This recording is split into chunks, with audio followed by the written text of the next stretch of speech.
BFM Business. 15h, 18h, l'émission 100% Bourse. Intégrale Bourse, Grégoire Favet. 15h, merci d'être avec nous sur BFM Business. On est ensemble jusqu'à 18h. On va vous donner toutes les infos clés de cette séance avec des investisseurs qui restent focalisés sur les événements à venir. La réunion semestrielle de l'OPEP demain à Vienne et les discussions en coulisses qui se poursuivent. Et puis bien sûr les rendez-vous politiques du week-end et notamment le référendum italien. Et puis on a quelques statistiques qui viennent de tomber, notamment la révision du PIB américain pour le troisième trimestre. Un PIB qui est révisé en hausse. On va voir tous les détails avec Grégory Volokin dans un instant. En duplex avec nous depuis New York, comme chaque après-midi, le président de Mescart Financial Services. Et puis on sera également à la Bourse de Paris avec Antoine Larigauderie chez Euronext. Grégory, je commence avec vous. C'est toujours un chiffre intéressant avec les révisions donc du troisième trimestre américain. Une révision de la croissance en hausse puisqu'on passe de 2,9% initialement estimé à 3,2%. Qu'est-ce qui peut expliquer cet écart, Grégory ? Oui, c'est extrêmement intéressant en fait de regarder les détails parce qu'on peut dire que la plus grande partie de cette différence favorable est due à la consommation. Cette consommation, on l'avait estimée en hausse sur le trimestre de 2,3% et elle passe là à 2,8%. Pas difficile d'expliquer pourquoi la consommation se porte bien aux États-Unis, très faible niveau de chômage et des salaires qui commencent à repartir en hausse. Mais je dirais, il y a un chiffre qui me frappe particulièrement dans ces statistiques, c'est le profit des entreprises. Ça fait tellement longtemps qu'on n'entend plus parler des entreprises être de plus en plus profitables. Et là, sur le trimestre, il y a une hausse de 6,6% des profits des compagnies aux États-Unis.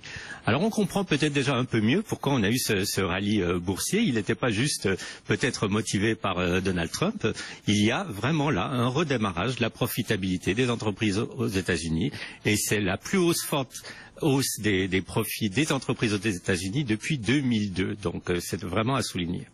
Bon, alors plus personne ne met en cause l'idée d'une hausse de taux en décembre à ce stade, mais évidemment, c'est la question du rythme de hausse en 2017 qui animera les marchés, notamment lors de la réunion de la Fed les 13 et 14 décembre prochains. Les mouvements de marché suite à la révision du PIB. Bon, le dollar progressait à nouveau aujourd'hui. On est toujours sous 1,06 $ pour 1 euro. Et puis des taux américains qui reviennent pour le 10 ans américain en contact et de 2,35% de rente. Trump d'utiliser finalement ce moyen de relance budgétaire, cet autre moyen de relance de l'économie. Et vous le disiez, Grégory, en regardant le détail notamment de la révision du PIB du troisième trimestre, la progression des profits des entreprises, qui fait que d'une certaine manière, il y a une espèce de cercle vertueux qui s'est installé entre la correction des marchés obligataires, donc les taux qui remontent dans la perspective effectivement d'une économie américaine un peu plus inflationniste, et la hausse des actions. C'est-à-dire qu'on aurait pu craindre à un moment que la remontée des taux affecte les classes d'actifs les plus risquées et notamment les actions américaines à Wall Street. Pour l'instant, ça n'est pas le cas du tout. Hier, on avait une 16e hausse consécutive de l'indice Russell 2000 à New York. Mais là, il faut revenir sur la raison principale, c'est que dans le programme de Trump et des Républicains, il y a une très forte baisse de l'imposition des compagnies, puisque le taux marginal supérieur actuellement d'impôt sur les compagnies est de 35%, et Trump propose de passer de 35% à 15% de taux d'imposition. Le calcul a été fait, je vous l'ai déjà dit une seule fois, mais ça vaut la peine de le répéter.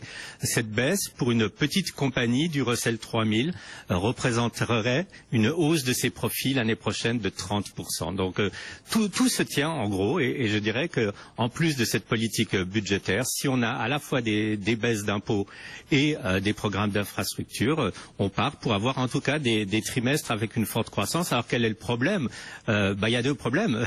De nouveau le problème de la Fed. Est-ce que la Fed va être trop agressive? Mais je pense aussi que la Fed va être très prudente, tout simplement parce qu'il y a une donnée qu'elle ne peut pas négliger, c'est le dollar. Et plus elle serait agressive, plus le dollar monterait rapidement, ce qui aurait un effet évidemment négatif pour l'économie américaine. Tout est une question d'équilibre. Le dollar qui progresse encore un petit peu cet après-midi, alors face à un ensemble de devises, on le voit notamment progresser assez fortement face au yen japonais, et puis l'euro-dollar qui se maintient sous 1,06. Il faut qu'on parle du pétrole également. Antoine, je me tourne vers vous à la bourse à New York. On est toujours dans le sillage des Black Friday et Cyber Monday aux États-Unis. Alors il y a un segment ou un univers d'achat qui a particulièrement profité de cette période de consommation, c'est tout ce qui touche à l'armement, visiblement, Grégory. Alors est-ce que c'est lié au Black Friday ou est-ce que c'est lié à l'élection de Donald Trump? En tout cas, les ventes d'armes sont reparties en très nette hausse. Oui, c'est un phénomène assez intéressant parce qu'en fait, on sait évidemment que Trump est pour la protection du droit de porter des armes et qu'une fois qu'il avait été élu, en fait, ces ventes d'armes s'étaient pratiquement arrêtées parce que tout le monde se disait, de toute façon, maintenant qu'on a Trump, on pourra acheter des armes quand on veut. Ils se sont pas arrêtés longtemps, les Américains. Ils sont retournés et vendredi, ça a été la plus forte demande de permis d'armes qu'on ait connue. Mais je voulais aussi souligner, puisque vous parliez du luxe qui est entraîné en Europe, surtout entraîné par les résultats de Tiffany et Tiffany qui publie des résultats qui sont relativement médiocres aux États-Unis, mais qui sont excellents au Japon. Et c'est évidemment très très important pour vos deux grandes maisons de luxe. Et puis aussi à noter pour Tiffany que eux, ils ont un petit problème, c'est que leur magasin est dans le même immeuble que le domicile de Donald Trump. Et que ça devient extrêmement difficile de rentrer dans ce magasin Tiffany. Et ils prévoient déjà, en gros, un impact vraiment négatif sur le trimestre. Et oui, comme quoi, oui, effectivement, on peut être localisé au plus près du président élu et pas forcément embêté.